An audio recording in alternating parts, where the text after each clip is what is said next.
Subscribe کیجیے ہمارا channel اور دبائیں اس بیل آئیکن کو تاکہ آپ کو ریگولر نوٹیفیکیشن اپڈیٹس مل سکیں۔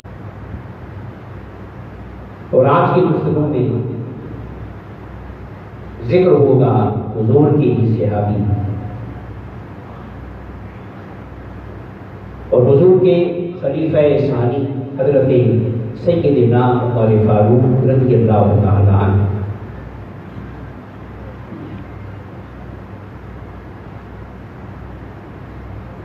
جہاں سے میں نے پچھلی گفتگو کا آغاز کیا تھا، ایک جملہ میں نے درج کیا تھا، کیونکہ آج بھی صحابی رسول کا ذکر ہے۔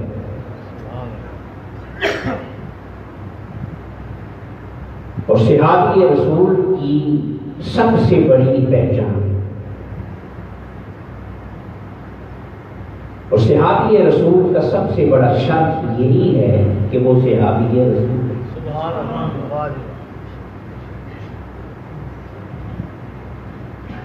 اس میں کوئی شک نہیں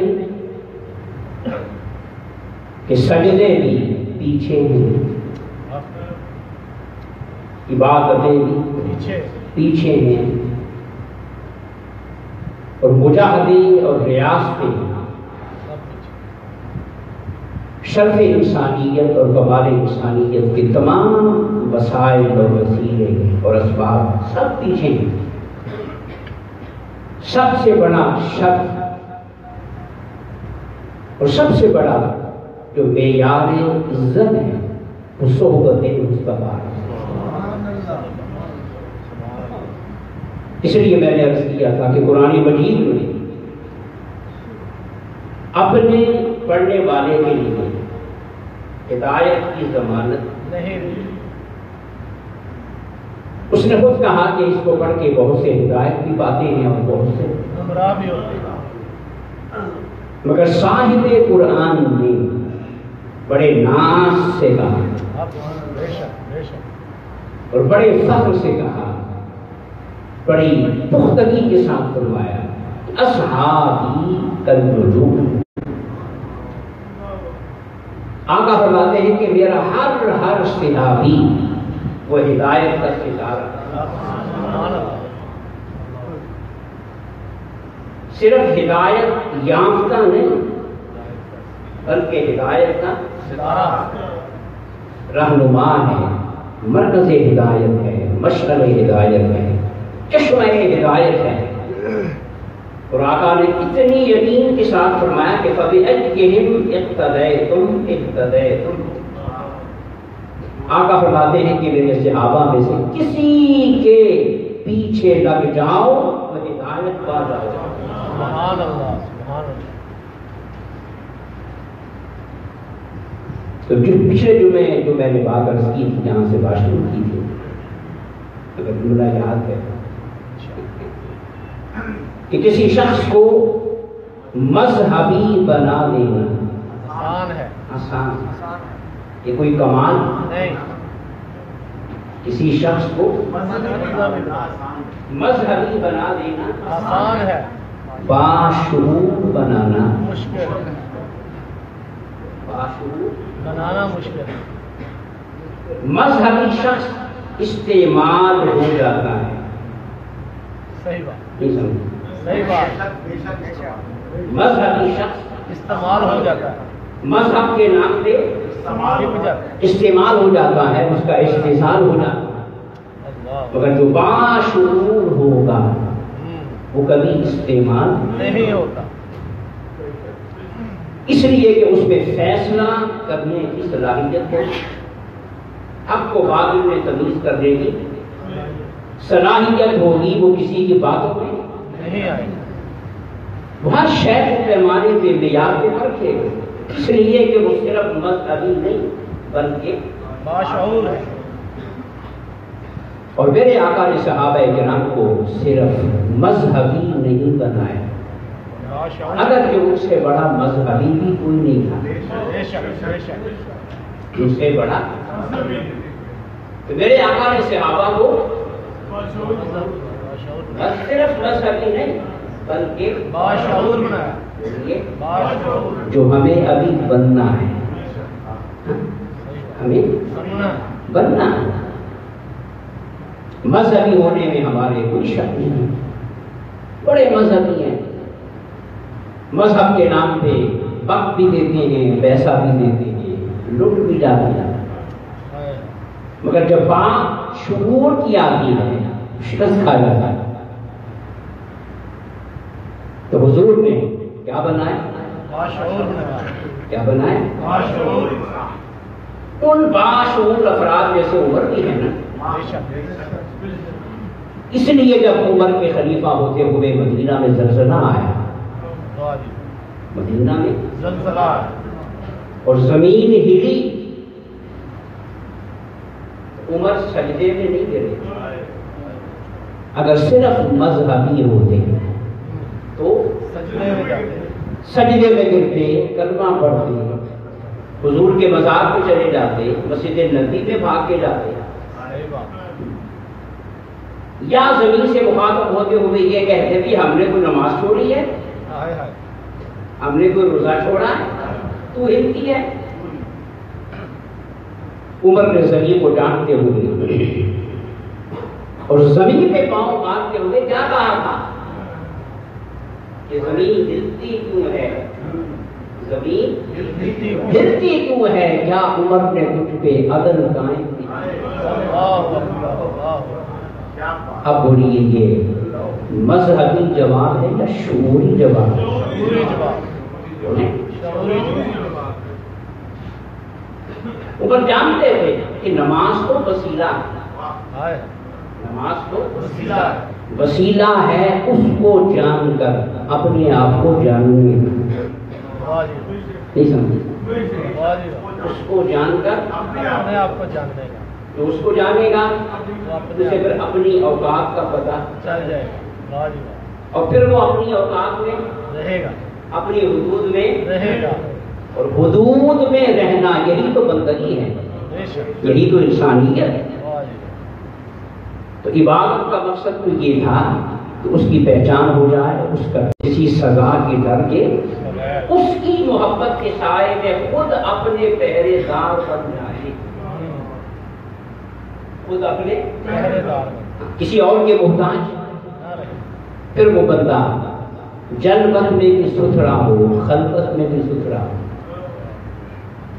اس لیے کہ وہ جانتا ہے کہ کوئی دیکھے نہ دیکھے، مولا تو دیکھتا ہے مولا تو دیکھ رہا یہ مقصد تھا۔ اور اگر کوئی سجدہ کر کے بھی، نماز پڑھ کے بھی، خلوت میں بھی گندا ہے، جلوت میں بھی گندا ہے، تو پھر بولیے اس نے خدا کو مانا، اس نے خدا کو جانا؟ سیدنا فاروق اعظم رضی اللہ تعالیٰ حضور نے صحابہ کو کیا بنایا؟ باشعور بولیے۔ باشعور اصل میں چیز یہی ہوتی ہے کہ بندہ اپنا محاسبہ کرے، کیا کرے، محاسبہ اور دیکھے کہ مسلمان ہوتے ہوئے ہمارے اندر کمی کیا ہے، کمی کیا ہے۔ غذا بھی اگر متوازن نہ ہو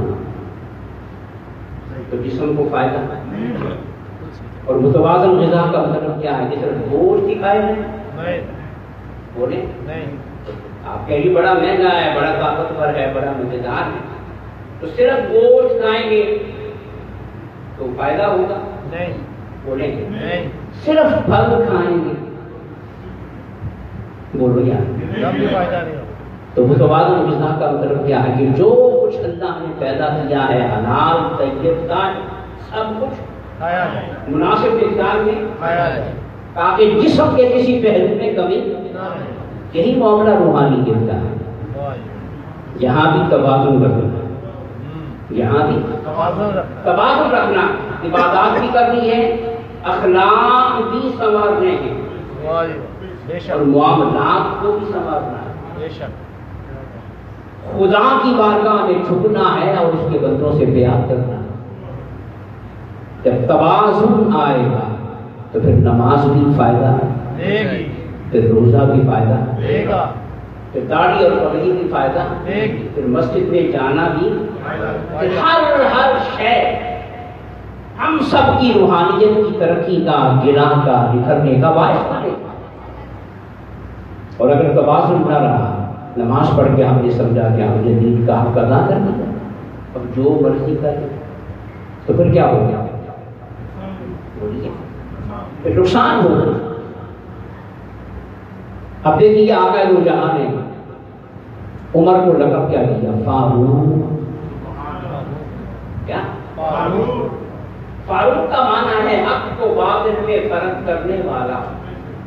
کیا؟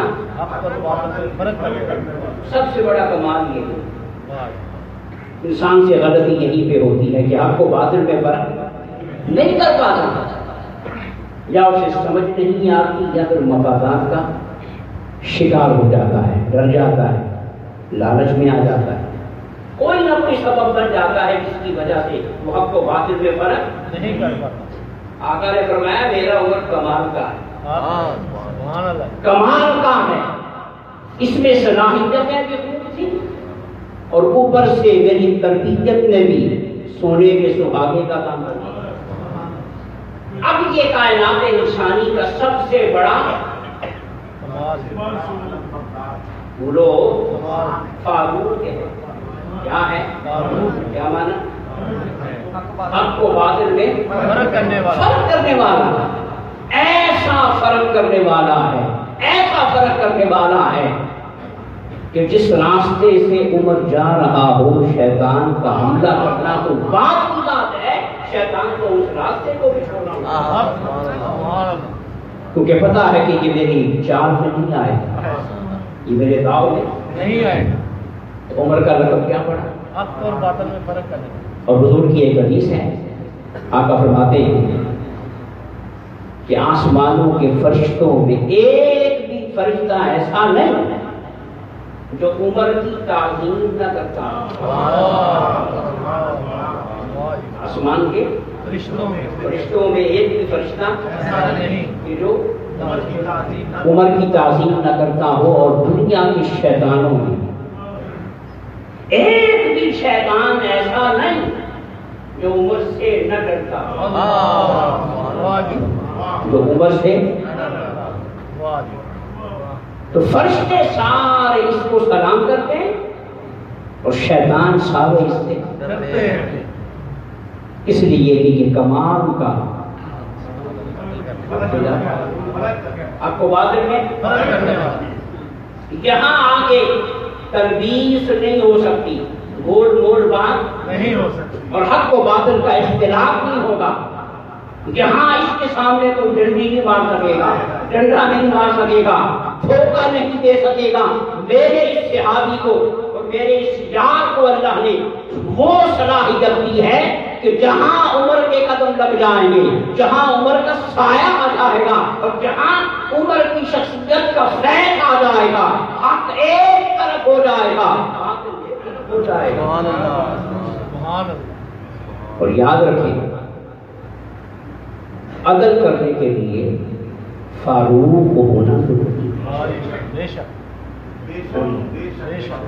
اس کے بغیر عدل نہیں قائم، اس کے بغیر عدل نہیں ہو سکتا۔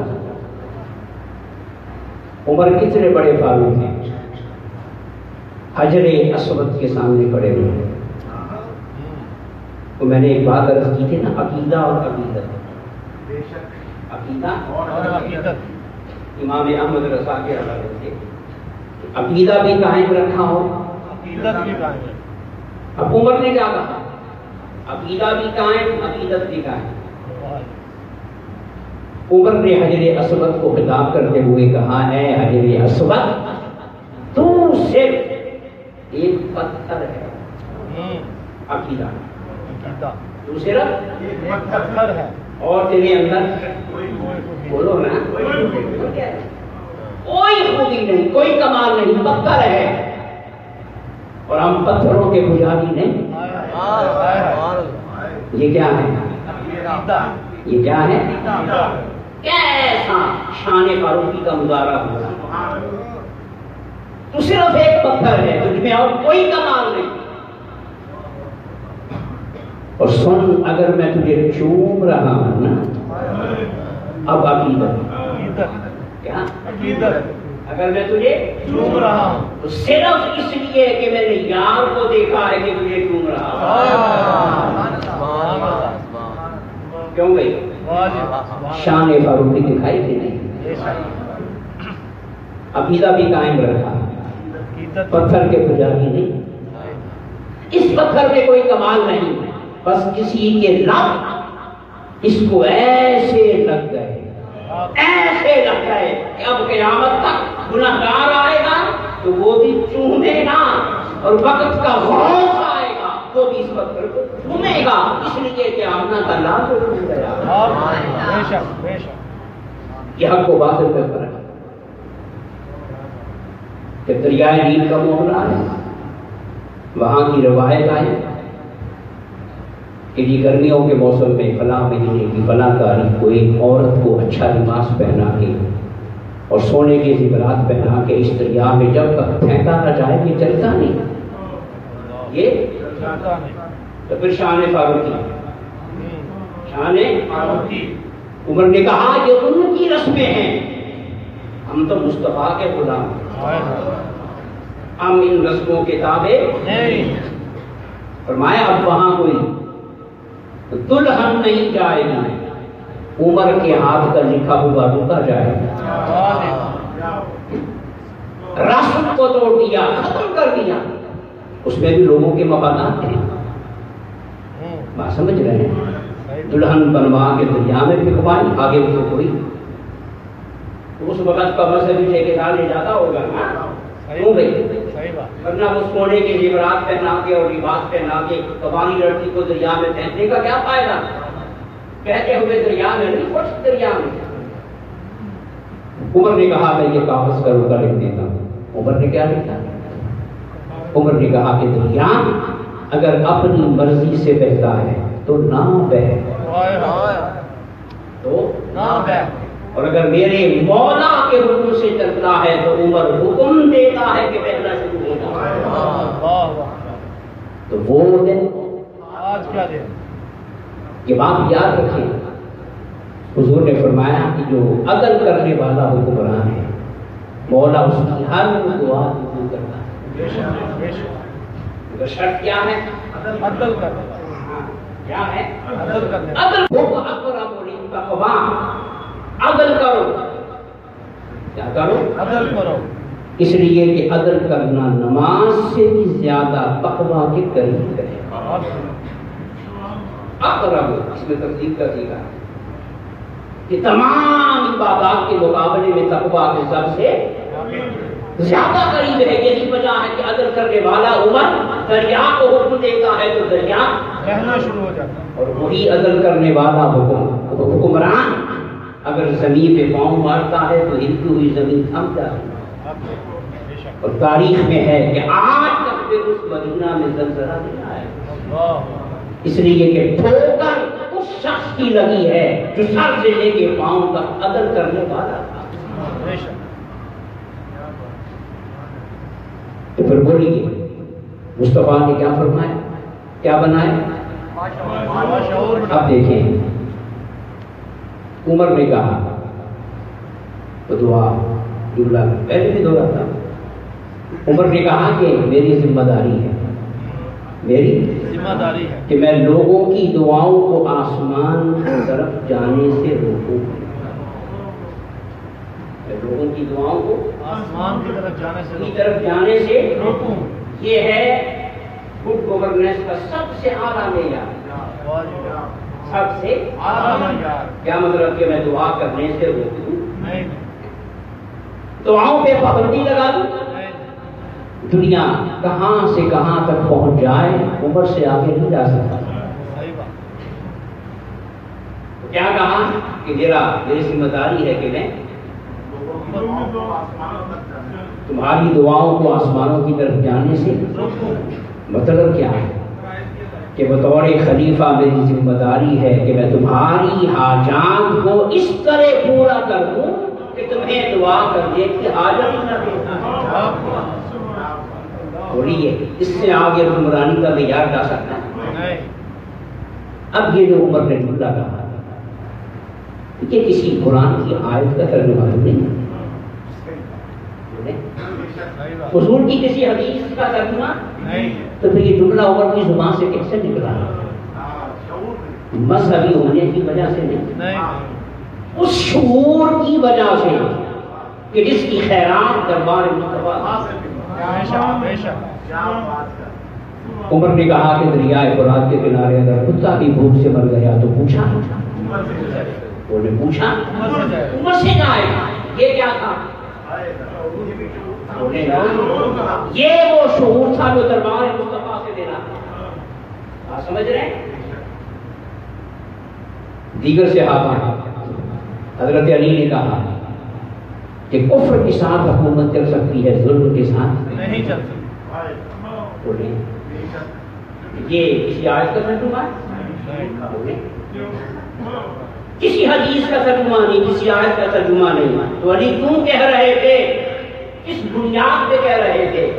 کون سا علم تھا، کون سی دانش اور کون سی باخبری تھی جس کی بنیاد پہ علی کہہ رہے تھے کفر کے ساتھ حکومت چل سکتی ہے مگر ظلم کے ساتھ؟ یہ وہ شعور تھا جو دربار مصطفیٰ سے ملا تھا۔ اب ان جملوں کا تعلق کسی نماز کے ساتھ نہیں، سوچیں، کسی نماز کے ساتھ نہیں، آج دنیائے اسلام اور دنیائے اسلام سے بڑھ کے دنیائے کفر، دنیا اسلام کو توقع نہیں نہ بدل ہے، ان سے تو فیصلے نہیں ہو رہے۔ دنیائے کفر کی آج اگر سلام کر رہی ہے تو عمر کے عدل کو سلام کر رہی ہے، ہو رہی ہے۔ گاندھی نے کہا اپنے طلبا کو خطاب کرتے ہوئے کہ اگر حکومت کرتے ہوئے کسی کو نمونہ بنانا ہے، آئیڈیل بنانا ہے، کس کو بناؤ گے؟ سب نے کہا گاندھی کو بنائیں گے، آپ کو بنائیں گے، انہوں نے تو یہ کہنا تھا نا۔ تو گاندھی نے آگے سے کہا حکومت کرتے ہوئے اگر کسی کو آئیڈیل بنانا ہے، نمونہ بنانا ہے تو عمر فاروق کو بنانا۔ سبحان اللہ۔ جس نے کہا گاندھی نے بولیں، اب گاندھی نے کافر ہو کے بھی عمر کو سلام کیا، اس لیے کہ وہ مذہبی تو نہیں تھا، باشعور تھا، بولے نا۔ باشعور تھا۔ ہمارا شعور تو یہ ہے کہ مذہب کو الگ کر دو، صحیح بات، سیاست کو اللہ کا اس کا اس کے ساتھ کوئی تعلق نہیں، اس کے ساتھ کوئی تعلق نہیں۔ مذہب کے خانے میں ہمارے جیسا نمازی کوئی نہ ہو اور سیاست کے میدان میں ہمارے جیسا حد حرام کوئی نہ ہو۔ صحیح بات، یہ نہیں ہو رہا یہی تو پھر روتے کس بات کو؟ اسلام کے اندر ایسا نہیں۔ تو غیر مسلم کی سلام کر رہے ہیں عمر کو۔ ایک مغربی محقق نے کہا کہ ایک عمر اگر اور آ جاتا، کیا ایک اور آ جائے تو پوری دنیا میں اسلام کے سوا کچھ نہ ہوتا، اللہ، اسلام کے سوا کچھ نہ ہوتا۔ دوستان محترم، حضور نے فرمایا بڑی قابل غور حدیث ہے، زمانے آگے نہ آئیں اور حضور کے فرامین سے پردے اٹھتے چلے جائیں، اس لیے کہ حضور کے فرمان صرف ان لوگوں کے لیے نہیں تھے جو حضور کے سامنے بیٹھے ہوئے ہیں۔ کیوں بھائی؟ صحیح بات، حضور تو قیامت تک کے لیے لگی ہے، بے شک، اور قیامت تک آنے والے ادوار میں جس جس انسان میں آنا ہے 1400 سال پہلے مصطفیٰ کے لبوں سے نکلنے والے فرامین ان سب کے لیے تھے۔ حضور نے فرمایا اگر میری بات کوئی نبی ہوتا، اگر میری بات کوئی نبی ہوتا، تو عمر ہوتا۔ اللہ، کون ہوتا؟ عمر، اس میں حضور نے دو باتیں فرمائی، ایک تو یہ کہ میرے بعد نبی نہیں، نبی نہیں، وحی نہیں آئے گی، وحی مجھ پہ، ختم، کیونکہ وحی کا مقصد ہے انسان کی ضرورت کے مطابق اس کی رہنمائی کرنا، اور وہ ساری رہنمائی ہو گئی، مکمل ہو گئی ہے، صحیح، ہو گئی۔ اب وحی کی ضرورت نہیں، تو نبی، نہیں آ مگر ساتھ ہی فرما دیا کہ نبیوں والی صلاحیت والے لوگ پیدا ہوئے، کیوں بھائی؟ دونوں باتیں کر دی نا کہ وہی نہیں آئے گی. نبی میں دو چیزیں ہوتی ہیں، ایک اس کی اپنی صلاحیت ہے جس کی وجہ سے اللہ اس کا انتخاب کر رہا ہے، دوسرا اوپر سے آنے والی وہی. تو وہی نہیں آئے گی مگر نبوی صلاحیت کے حامل ہوں گے، افراد ہوں گے. میرے آقا نے کتنی بڑی بات کہتی، کتنی بڑی بات کہتی کہ اگر میرے ہوتے ہوئے، اگر نبیوں کے سردار کے ہوتے ہوئے اگر نبوی صلاحیت کا حامل عمر ہو سکتا ہے تو کیا بات میں نہیں آئیں گے؟ بے شک. مگر خیال رکھنا ایسے افراد کو ضائع نہ کر بیٹھنا. زندہ قومیں باصلاحیت افراد کو سلام کرتی ہیں، ان سے فائدہ اٹھاتی ہیں، اس لیے کہ اس کی صلاحیت کا تعلق صرف اس شخص کی اپنی ذات کے ساتھ نہیں ہوتا، پوری قوم کے مفادات کے ساتھ ہوتا ہے. اس کی صلاحیتوں کا فائدہ پورے ملک کو، پوری قوم کو اور پوری ملت کو پہنچنا ہوتا ہے. میرے آقا نے فرمایا اگر میرے بعد کوئی نبی ہوتا، عمر ہوتے، اس کا معنی کیا ہے کہ عمر نبی تو نہیں مگر صلاحیتیں اس نبیوں والی، صلاحیتیں اس کی. نبیوں والی. اسی لیے حضور نے بہت سے لوگوں کی ہدایت کے لیے دعا فرمائی. یہ بڑی قابل غور بات ہے. جس کے لیے بھی دعا کی حضور نے یہی عرض کی مولا اس کو ہدایت دے دے، اس کو ہر تمام دعاؤں میں یہی لفظ ہے کہ مولا اس کو ہدایت دے. جب عمر کی باری آتا تو یہ نہیں کہا کہ مولا عمر کو ہدایت دے دے. اس دعا میں قیامت تک آنے والی امت کے لیے سبق تھا، امت کے لیے سبق تھا. دعا کیا کہ اللہم اید الاسلام بے عمرہ، مولا اس عمر کے ذریعے اسلام کی تائید فرما، اسلام کی تقویت فرما، اسلام کو عزت دے، شان دے، غلبہ دے، شوکت دے، طاقت دے، توانائی دے. یہ عمر اگر کلمہ پڑ گیا تیرے دین کا مطلب لہرانا شروع کر دے گا. اب اس پہ اشارہ کس طرح تھا کہ عمر کے ذریعے اسلام کی بولیں تائید فرما. اس میں کس طرح اشارہ تھا کہ مولا کاش ایسا ہو جائے کہ عمر کی صلاحیتوں سے اسلام کو فائدہ پہنچے، عمر کی صلاحیتوں سے، اس کی ذہانتوں سے، اس کے وجود میں چھپی ہوئی جو طاقتیں ہیں، ذہانتیں ہیں، صلاحیتیں ہیں، مولا کاش کہ وہ تیرے دین کے کام آ جائیں. اور ایک شخص کے آنے سے پورے دین کا پرچم سر پر چڑھ گیا. اس میں حضور نے ہمیں کیا ترغیب دی؟ کیا حضور سے بڑا بھی کوئی باصلاحیت ہے؟ بولیں نبیوں کا سردار ہے، نبیوں کا. اس کے باوجود میرے آقا نے تنگ دلی کا مظاہرہ نہیں کیا. یہ بھی کہہ سکتے تھے عمر کو ہدایت دے دے، میرا امتی بنا دے. توحید والا میرے آقا کی وسعت قلبی دیکھو اور میرے آقا کی انسان نوازی دیکھو، انسانیت کا احترام دیکھو. جس میں صلاحیت تھی خود نبی ہو کر بھی اس کی صلاحیت کو سلام کیا، اس کی قابلیت کو مانا. اور سارے صحابہ کی موجودگی میں اس دعا نے قیامت تک چلنا ہے اور قیامت تک آنے والا ہر شخص مصطفیٰ کی اس دعا کو دہرائے گا. عمر کا ذکر کرتے ہوئے اس دعا کا چرچا ہوگا. اس دعا میں اصل میں ہمیں کیا سکھا دیا ہے کہ اے میری آنے والی امت، تمہارے اندر اگر کوئی صلاحیت والا شخص پیدا ہو جائے، قابلیت کا قابل فرد پیدا ہو جائے تو اسے ضائع نہ کر بیٹھنا، اسے نکال نہ دینا، بلکہ کوشش کرنا کہ اس کی ہر صلاحیت سے میرے دین کو اور میری امت کو فائدہ پہنچا. اور یہ کام حضرت کر رہا، اپنی سنت بنا رہا. آج مجھے ایمان سے بتانا حضور کی اس سنت کو کنہوں نے اپنایا؟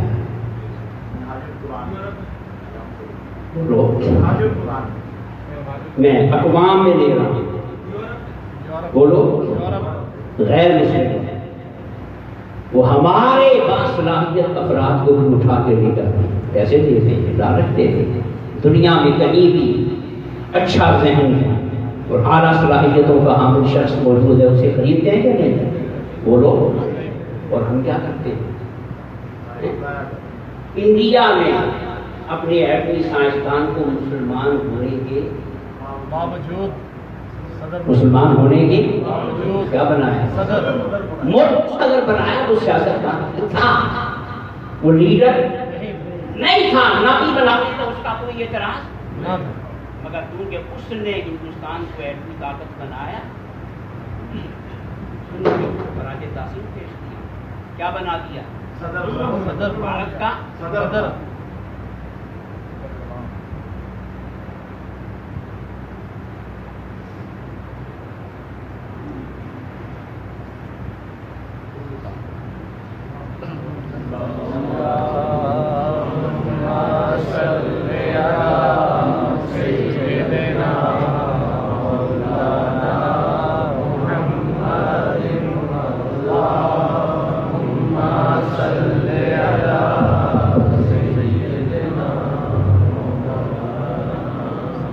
انہوں نے کیا بنایا؟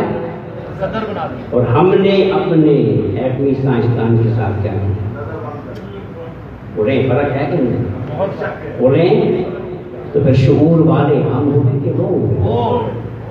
نمازی ہونے میں ہم سے کوئی آگے نہیں، صحیح بات، ہاں؟ مذہبی ہونے میں ہم سے آگے ہم سے کوئی، آگے نہیں، درود پڑھنے میں، ہم سے آگے کوئی، میلاد کرنے میں، ہم سے آگے کوئی، اور باشعور ہونے میں ہم سے پیچھے کوئی نہیں۔ کیوں بھائی؟ تو یہ آقا کی سنت ہے۔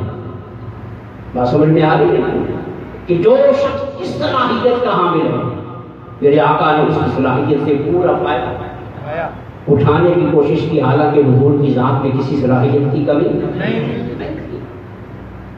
صلاحیتوں کا تو کمال ہی مصطفیٰ میں ہے، مگر ہمارے لیے سنت قائم کریں تو کہ باصلاحیت شخص سے حسد نہ کرنا، حسد نہ کرنا، ہوتا تو یہی ہے نا صحیح بات، کہ یہ اتنا اعلیٰ ایک ساڑھے بچوں کے تو آ گیا، آئے نمیاں کرنا کرنا نئے کام کرنا۔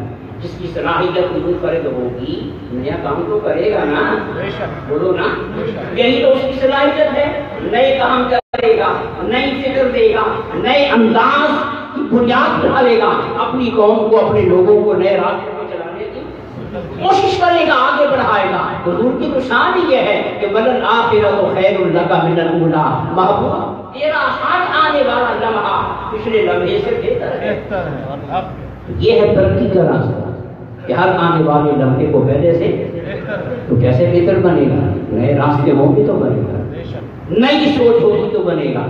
میرے آقا نے فرمایا کوئی باصلاحیت شخص پیدا ہو جائے، اس سے کیا کرنا؟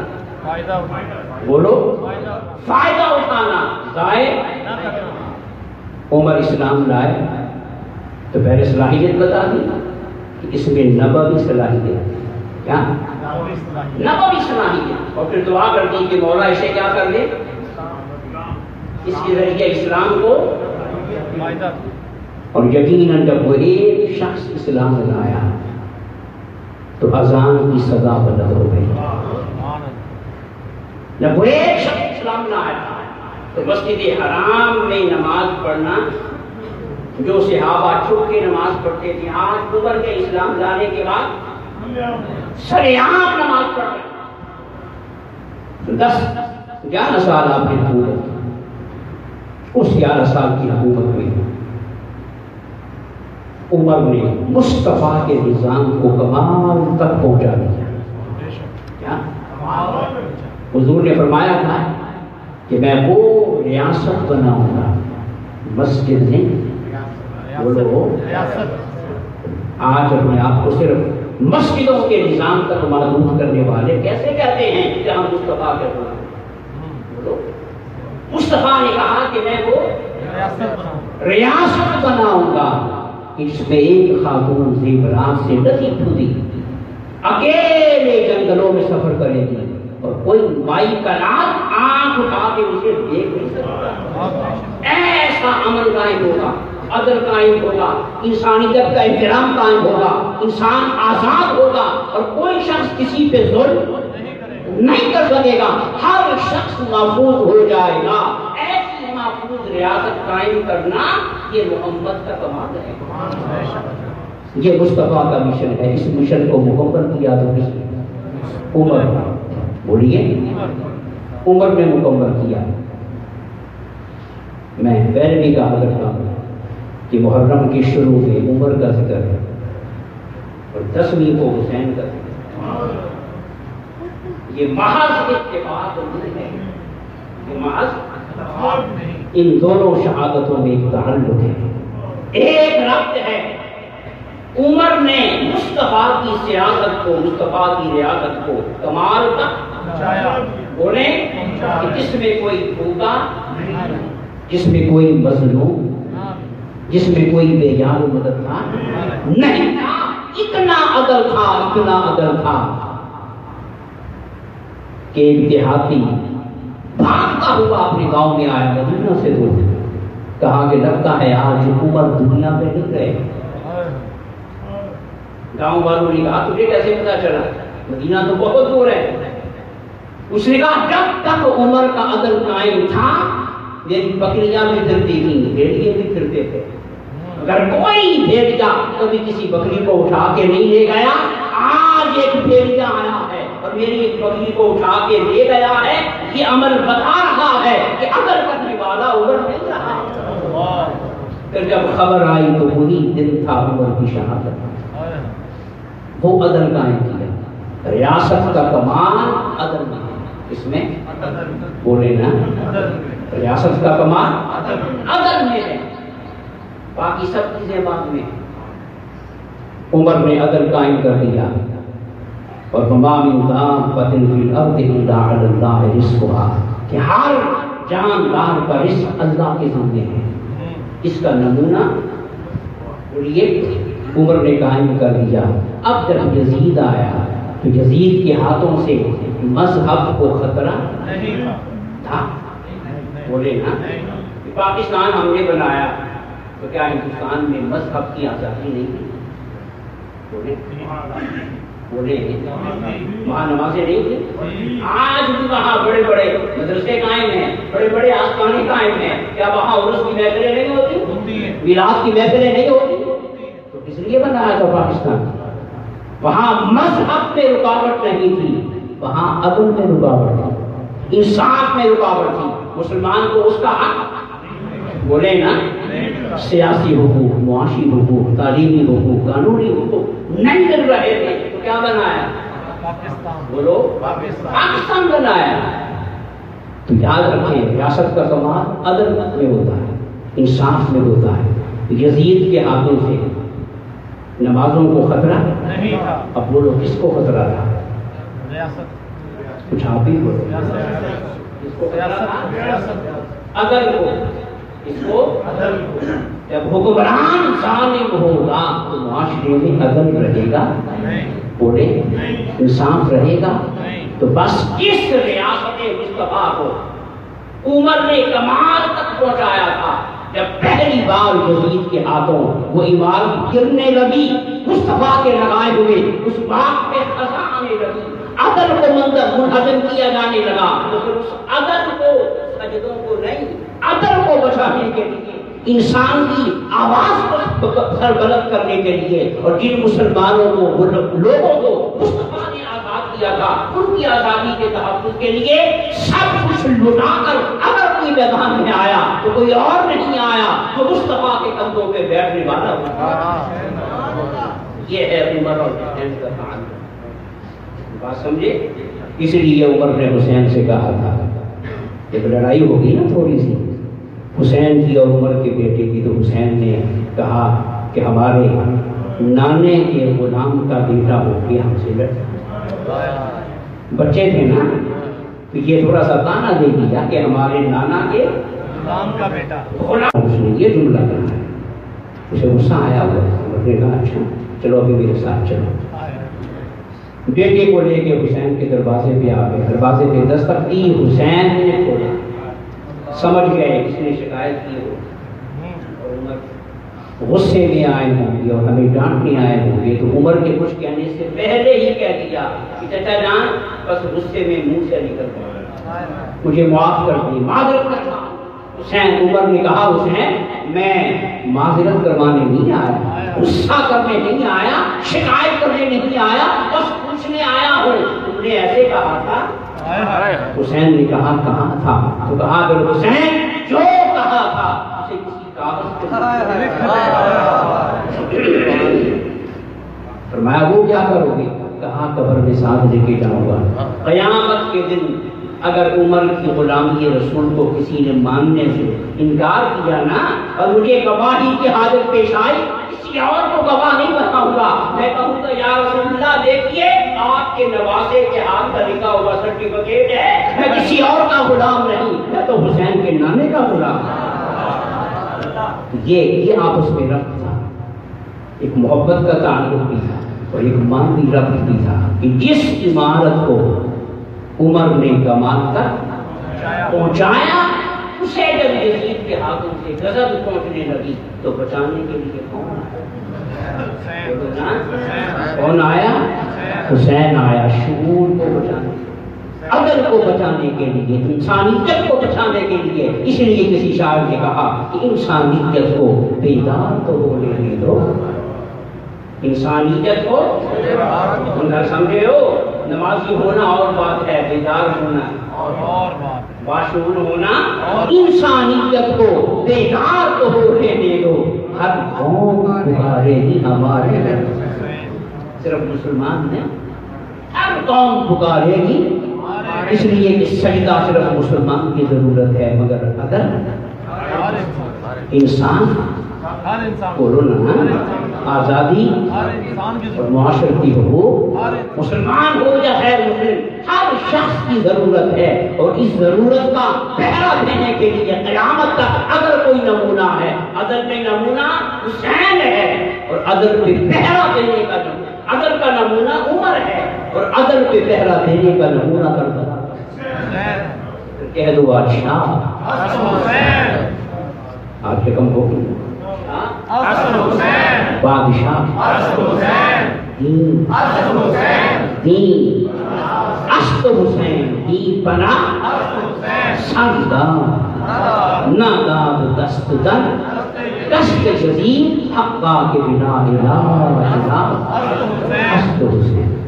اللہ تعالیٰ ہمیں ان عظیم البرتبر شخصیات سے پیار کرنے، ان کی تعلیمات کو سمجھنے اور ان کے نقش قدم پہ چلنے کی توفیق عطا فرمائے۔ یہ بزرگ